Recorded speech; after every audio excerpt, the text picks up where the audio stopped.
And I kind of look at my career and I can kind of break it down like looking at the past really in these four kind of buckets. The my childhood, I did learn that the three D's: discipline, drive, determination. So that got me a little way. That didn't get me all the way to the top 1% of our company, to the president's Mhm, team, but it got me, it got me to where I had a decent business, but I just mhm. didn't have the leadership there.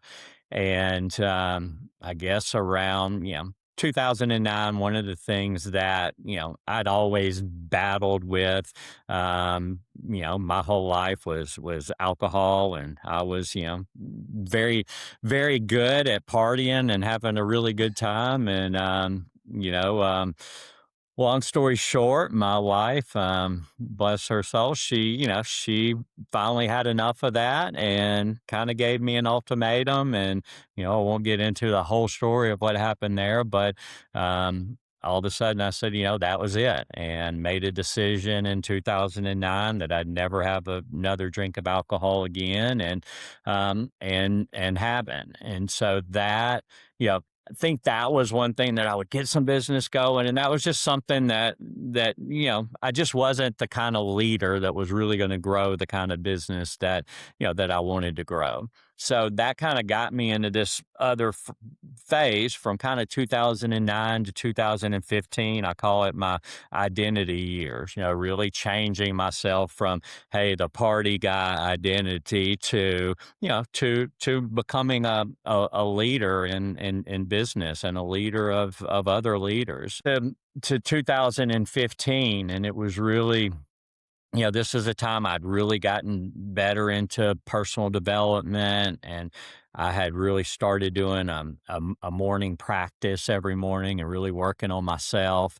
And I really started looking at myself in the mirror, and I was like, um, there's a common trend here, and the common trend was I was really good at setting a goal and making that happen. Like, I took it all the way back to, like I said, my younger years racing BMX. I wanted to become the number one.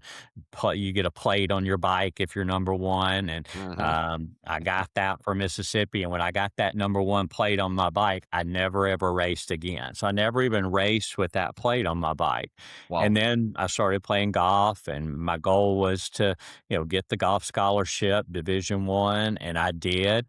From the minute I got to college, my golf game dropped off. I didn't take it as serious as I did prior to that. So I was like, here's this thing. And then I had, at that point too, I'd finally, took me 13 years to get to the president's team in our company.